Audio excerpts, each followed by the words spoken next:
പിന്നെ പാമ്പിൻ്റെ പുറകെ പോയിട്ട് കാര്യമൊന്നുമില്ല. അവൻ്റെ പുറകെ പോയിട്ടെന്ന് വെച്ചാൽ ഞാൻ മെനിഞ്ഞാന്നെന്ന് പറഞ്ഞൊരു ദിവസം 2400 ഞാൻ ഓട്ടോറിക്ഷ ഓടി. ഒരു പൈസ എനിക്ക് വരുമാനം ഉണ്ടായില്ല. ഞാൻ 6 സ്ഥലത്ത് പോയി. ഒരു പൈസയും തന്നിട്ടില്ല ആരും. ഇന്നിപ്പോൾ ഞാൻ നിങ്ങളുടെ മുന്നിലേക്ക് വരുന്ന സമയത്ത് മെനിഞ്ഞാന്ന് പോയതിൻ്റെ ഒരു 300 രൂപ ഇപ്പം എനിക്ക് GP ചെയ്തിട്ടുണ്ട് ഒരാൾ.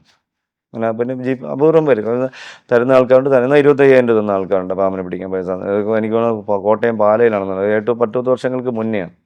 അന്ന് ഒരു പാമ്പിനെ പിടിക്കുക വലിയ മതിലൊക്കെ പൊളിച്ച് പാമ്പിനെ പിടിക്കാൻ പോയപ്പോൾ നാട്ടുകാർ ചില്ലറ പിരിച്ചുകൊണ്ടിരുന്ന സമയത്ത് അതുവഴി സിംഗപ്പൂരിൽ നിന്ന് വന്നു. അറിയാലോ അന്ന് സിംഗപ്പൂർ എന്നൊക്കെ പറഞ്ഞാൽ ഭയങ്കര ഇതല്ല. അപ്പോൾ ഒരു അച്ചായൻ അദ്ദേഹം പറഞ്ഞ് നിങ്ങളാരും പൈസ പിരിക്കേണ്ട, പൈസ ആവശ്യമില്ല ഞാൻ കൊടുക്കുമെന്ന് പറഞ്ഞു. പുള്ളി എന്നെ പോയി പത്രക്കാരെയൊക്കെ വിളിച്ചുകൊണ്ട് വന്ന് സ്റ്റുഡിയോയിൽ നിന്ന് ക്യാമറ എടുക്കുന്ന ആളൊക്കെ വിളിച്ചുകൊണ്ട് വന്ന് പുള്ളിയുടെ വീട്ടിൽ വെച്ച് പുള്ളി എല്ലാവരെയും വിളിച്ച് കൂട്ടി ആവശ്യമില്ല ഞാൻ 25,000 രൂപ കൊടുക്കുന്നു എന്ന് പറഞ്ഞ് 25,000 എനിക്ക് പിറ്റേന്നത് പത്രവാർത്ത അവിടെ കോട്ടയം ജില്ല മൊത്തം പത്രവാർത്ത ഉണ്ട്. ആവശ്യത്തിന് പാമ്പിനെ പിടിക്കാമെന്ന് 25,000 രൂപ കൊടുത്തു.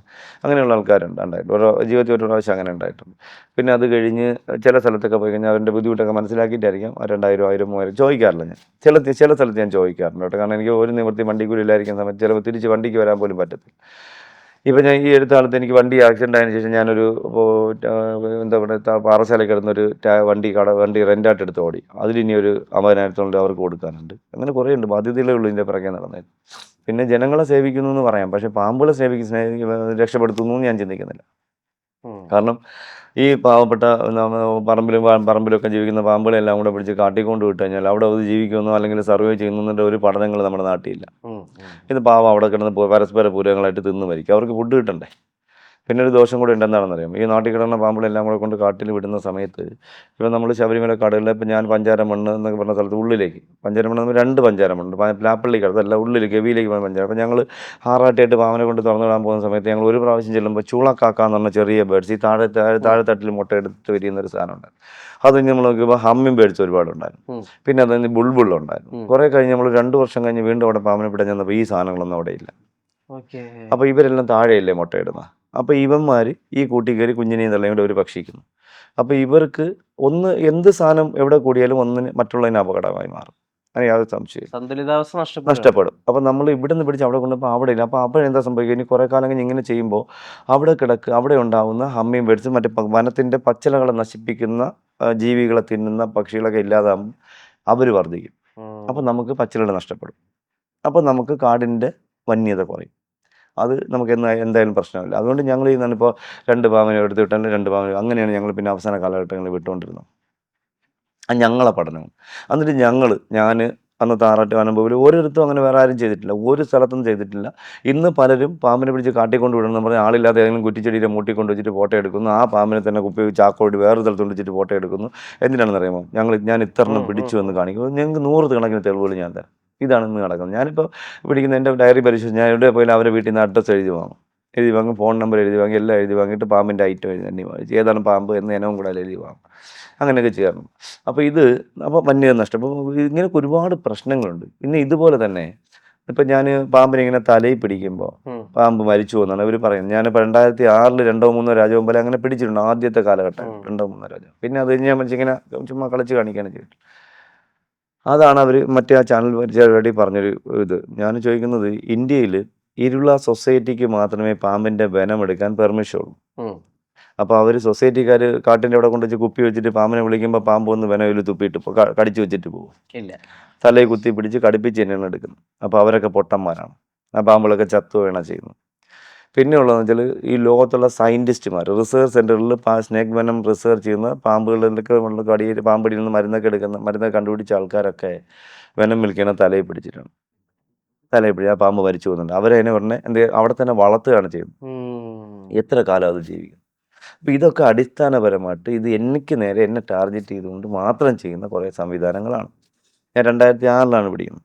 2017 ഒരു ചെറുപ്പക്കാരൻ ഒരു രാജവെമ്പാല പിടിക്കുന്ന ഭയങ്കര ആ പാനലിലുണ്ടായിരുന്ന ഇങ്ങേ അറ്റത്തിരുന്ന ഒരാൾ ഭയങ്കര കഥ ഇത് കണക്ക് തലയിൽ പിടിച്ച കാര്യമാണ് പറഞ്ഞ് എൻ്റെ ഫോട്ടോ കാണിച്ചിട്ട് അവർ ക്ലാസ് എടുക്കും.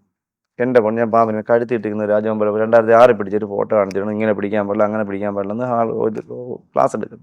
സർക്കാർ സംവിധാനത്തിലാണെന്ന് കൂടി ഓർമ്മയാണ് ഒരാളിനെ ഞാനാണ് ഇത് ആദ്യമായിട്ട് തുടങ്ങി വെച്ചത് നിങ്ങൾ ഓർമ്മയാണ്. അത് കഴിഞ്ഞു അദ്ദേഹം തന്നെ ഒരു പാമ്പ് 2017 ഇങ്ങനെ തലയിൽ പിടിച്ച് വെച്ചിരുന്നു. അതിൻ്റെ പാമ്പിൻ്റെ വയറിങ്ങനെ വീർത്തിരിക്കുന്നു. പെരുമ്പാമ്പാണ്. അതിൻ്റെ മറുവശം വാല് വേറെ ആളിൻ്റെ കൊണ്ട് ഇങ്ങനെ പിടിപ്പിച്ചിരിക്കുന്നു. പുള്ളി ഇങ്ങനെ പിടിച്ചുകൊണ്ടിരിക്കുന്ന ഫോട്ടോസുകൾ എൻ്റെ എന്നിട്ട് ആ പാമ്പ് എന്താണെന്ന് അറിഞ്ഞൂടാത്ത ആ ആളിനെ കൊണ്ട് അടുത്ത ഫോട്ടോ ഈ പാമ്പിനെ തന്നെ തലയെ ഇങ്ങനെ പിടിച്ചു വെച്ചിരിക്കുന്ന കഴുത്ത് ഞെരിക്ക് പിടിച്ചിരിക്കുന്ന ഫോട്ടോ വലിയ ആ പാമ്പ് എന്താണെന്ന് അറിഞ്ഞൂടാത്ത ആളിനെ കൊണ്ട് ഈ തലയിൽ പിടിച്ച് വെച്ച് അയാൾ മുണ്ടെടുത്തുകൊണ്ട് കുത്തിയിരിക്കുന്ന ഫോട്ടോസ് എൻ്റെ കയ്യിലുണ്ട്. പിന്നെ ഇവർ സേഫ്റ്റി എന്ന് പറയുന്നൊരു സാധനം, ഒരു 1000 ഫോട്ടോ എൻ്റെ കയ്യിലുണ്ട്, ചെരുപ്പിട്ടുകൊണ്ട് പാമ്പിനെ പിടിക്കുന്ന ഫോട്ടോ ഓരോരുത്തർ. ഇതിലൊന്നും ഒരു അർത്ഥവുമില്ല. പണ്ട് കാലങ്ങളിൽ ആൾക്കാർ പാമ്പിനെ പിടിച്ചില്ല, അന്നല്ല അവർ ഗംബൂട്ടൊക്കെ ഇട്ടിട്ടാണ് പിടിച്ചത്. എത്ര പേർക്ക് പാമ്പ് കൈ കടിയിൽ കാലിൽ കടി കിട്ടിയിട്ടുണ്ടെന്ന് പറയാൻ പറ്റും പാമ്പ് എടുത്തക്കാർക്ക്? ആർക്കുമില്ല. ഇതെല്ലാം ചുമ്മാ ചില ആൾക്കാർ എന്താ ഒന്നോ രണ്ടോ വ്യക്തികൾക്ക് നല്ല ഭീമമായ സംഖ്യ കൊടുക്കാമെന്ന് വാക്ക് പറഞ്ഞിട്ടോ അങ്ങനെ എന്തോ ഒരു സംഭവത്തിൻ്റെ അങ്ങനെ എന്തോ അല്ല, അങ്ങനെയാണ് ഇത് പൊക്കോണ്ട്. അങ്ങനെ എന്തോ എന്നല്ല, അതിൻ്റെ പൂർണ്ണമായിട്ടുള്ള തെളിവ് എൻ്റെ കയ്യിലുണ്ട്. അങ്ങനെയാണ് ഇത് മുന്നോട്ട് പോയിക്കൊണ്ടിരിക്കുന്നത്. അതുകൊണ്ട് കുറേ ആൾക്കാർ അടിമകളാക്കി, ആളുകൾ വെറുത്തു. നിങ്ങൾക്കറിയാമോ, ഈ ആപ്പ് എന്ന് പറഞ്ഞ സാധനത്തെ ആൾക്കാർ വെറുത്തു. കണ്ണൂർ അല്ല എറണാകുളം ജില്ലയിൽ 40ഓളം പേര് 38ഓളം പേര് മാറി ഇതിൽ നിന്ന്. തൃശ്ശൂർ ജില്ലയിലും മാറി, കണ്ണൂർ ജില്ലയിലും മാറി. ഇവരുടെ പീഡനം, നിങ്ങൾ അങ്ങോട്ട് പോകാൻ പാടില്ല, ഇങ്ങോട്ട് പോകാൻ പാടില്ല. എന്നിട്ട് എന്താ ചെയ്യാൻ? ഞാൻ ചോദിക്കട്ടെ, ഈ ഒരു ആപ്പിൽ പ്രവർത്തിക്കുന്ന ആൾക്കാർ പാമ്പിനെ പിടിക്കാൻ പോകുമ്പോൾ ഇതിൽ നിൽക്കുന്ന ചില ഓഫീസർമാരല്ല, അല്ലാത്തവർ ആ വീട്ടിൽ വിളിച്ചിട്ട് ഇന്നയാളൊന്ന് പാമ്പിനെ പിടിച്ചു, പൈസ വാങ്ങിയോ? പൈസ പിന്നെ വാങ്ങാതെ ഇവർ കൊണ്ട് കൊടുക്കുമോ? ആ പാവപ്പെട്ടവൻ പോണവൻ കൂലിപ്പണിക്കാരനായിരിക്കും. അവനൊരു പാമ്പിനെ പിടിക്കാൻ ഒരു വീട്ടിൻ്റെ മാളത്തിനകത്ത് പാമ്പ് കയറി, അവൻ വെട്ടിക്കിളച്ച് 2-3 മണിക്കൂർ എടുക്കും. അവന് തിരിച്ചു വന്നാൽ അവന് ജോലിക്ക് പോകാൻ പറ്റില്ല. അവന് ഭാര്യയും മക്കളും ഉണ്ടാവും. അവർക്ക് എന്തെങ്കിലും സൈക്കിൾ പമ്പെടുത്ത് വെച്ച് കാറ്റടിച്ചു കൊടുക്കുമോ? അപ്പോൾ അവന് പൈസ വാങ്ങണ്ടേ? അതൊക്കെയാണ് കുറ്റമായിട്ട് കണ്ടുപിടിച്ചുകൊണ്ട് നടക്കണേ. ഇല്ലെങ്കിൽ എവർ കൊടുക്കണ്ടേ? ഇല്ലെങ്കിൽ എവർ കൊടുക്കണം. ഒരു പാമ്പിന് ഇത്ര രൂപ പിടിക്കുന്നവർക്ക് ഫ്രീ ആയിട്ട് സേവനം ചെയ്യുന്ന എത്ര പാവപ്പെട്ട എല്ലാ രീതിയിൽ പാമ്പിനെ പിടിക്കാൻ പോകുന്ന 2-3 പേരുണ്ട് ഇപ്പം ഫ്രീ ആയിട്ട് ചെയ്യുന്നത് നടക്കണം. അവരൊക്കെ 1 ലക്ഷം 2 ലക്ഷം രൂപ ശമ്പളത്തിന് എന്താ പറയുക കമ്പനികളിൽ ജോലി ചെയ്യുന്നവരാണ്. എന്നിട്ട് അവർക്ക് കിട്ടുന്ന സമയത്താണ് പോണത്. അത് വലിയ വാർത്തയാക്കുന്നു. ഇവിടെ പാവപ്പെട്ട കൂലിപ്പണിക്കാരൻ 24 മണിക്കൂറും പോകുന്നു. ഞാൻ ചോദിക്കട്ടെ, നിങ്ങൾ ഈ ചോദ്യം, ഈ ഒരു ആപ്പ് ഉണ്ടാക്കിയെന്നത്, ഈ പാവപ്പെട്ട 90% പേർക്കും പാമ്പുകളുടെ ഇംഗ്ലീഷ് പേര് കോബ്ര, ക്രൈറ്റ് ഇങ്ങനെ അറിയാമെന്നുള്ളതല്ല, അതിൻ്റെ ഒന്നും അറിഞ്ഞൂടാ. ഇത് കേരളത്തിലെ ആപ്പാണെങ്കിൽ മലയാളത്തിലല്ലേ ചെയ്യേണ്ടത്? സർക്കാരെങ്കിൽ അങ്ങനെയല്ലേ ചെയ്യുള്ളൂ. ഇതൊക്കെയാണ് എൻ്റെ ചോദ്യങ്ങൾ. എങ്കിൽ കേരളത്തിലുള്ള പാമ്പുകളുടെ മാത്രമല്ല ഇതിൽ വരേണ്ട ഡാറ്റാസ്. എന്താണ് ഇന്ത്യയിലെ മൊത്തം പാമ്പുകളുടെ ഡാറ്റാസ് ഇതിൽ കൊടുത്തിരിക്കുന്നത്? എന്തിനാണ് കൊടുത്തേക്കുന്നത്? അതിൽ തന്നെ നമുക്ക് മനസ്സിലായിക്കൂടെ ഇത് പ്രൈവറ്റ് പാർട്ടിയുടെ സാധനമാണെന്നുള്ളത്? ഇത് നമ്മൾ PhD എടുക്കേണ്ട കാര്യമൊന്നുമില്ലല്ലോ. ഇത് മാറി ഒന്നുകിൽ ഇത് വനം വകുപ്പ് ഏറ്റെടുത്ത് ഇത് അവരുടെ അണ്ടറിൽ വന്നാൽ ഇത് നന്നാവും. വനം വകുപ്പ് വന്ന് ഏറ്റെടുത്ത് അവരുടെ കീഴിൽ നടത്തണം. ഒരിക്കലും വെളിയിലൊരാളിന് എൻ്റെ ചുമതല കൊടുത്തു കഴിഞ്ഞാൽ അതിൻ്റെ ഡീറ്റെയിൽസ് മുഴുവനും വെളിയിൽ പോകും. ഇപ്പോൾ ഇത് ഇവർക്ക് വനം വകുപ്പ് തന്നെ ഈ പിടിക്കുന്ന പാമ്പുകൾ, ഇപ്പോൾ പിടിക്കുന്ന പാമ്പിൻ്റെ ഡാറ്റാസ് ഡേറ്റ് കളക്ട് ചെയ്ത് ഇവർക്ക് തന്നെ എന്തെല്ലാം പർപ്പസ് ഉണ്ടാക്കുമ്പോൾ ഇതിൻ്റെ ബുക്കുകളൊക്കെ തയ്യാറാക്കാം. ഇത് നമുക്ക് വിൽക്കാൻ പറ്റും. പാമ്പുകളുടെ രീതിയിൽ കേരളത്തിലെ പാമ്പുകളെ കുറിച്ച് നമുക്ക് പഠിക്കാൻ പറ്റും. ഇവിടെ എന്തെങ്കിലും പഠനമുണ്ടോ? ഒന്ന് പറയൂ നിങ്ങൾ. ഇതൊക്കെയാണ് ഞാൻ ചോദിക്കുമ്പോൾ എന്നെ കണ്ടുകൂടാ. ഒരു കാര്യം ഞാൻ ചോദിച്ചുകൊണ്ടിരിക്കും. ഞാൻ ഒരുത്തൻ്റെ അപ്പനെ വിളിക്കുന്നില്ല, അമ്മയെ വിളിക്കുന്നില്ല, ഒരു അനാവശ്യം ഞാൻ പറയുന്നില്ല. എന്നെ ആരും വേണേൽ വിളിച്ചോട്ടെ.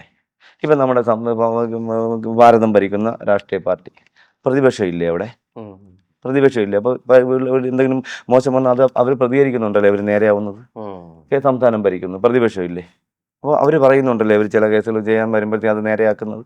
അത് അങ്ങനെയല്ല, ഇങ്ങനെ ചെയ്താൽ കൊള്ളാമെന്ന് പറയുമ്പോൾ അതല്ലേ. അപ്പോൾ ഇത് നമ്മളെപ്പോലുള്ള ഒരാൾ പ്രതിപക്ഷത്തുണ്ടെങ്കിലേ അത് നേരെ പോവുള്ളൂ. അല്ലെങ്കിൽ ഒരിക്കലും നേരെയാവുമ്പോൾ ഇത് തോന്നിയ പടി ഇത് 2-3 പേര് ചിന്തയിൽ പ്രവർത്തിച്ച് അതിനെ ഇല്ലാതാക്കും. ഇത് നാശത്തിലേക്ക് പോകും. ഇനിയും ഉത്തരകൾ കേരളത്തിൽ ഉണ്ടാവും.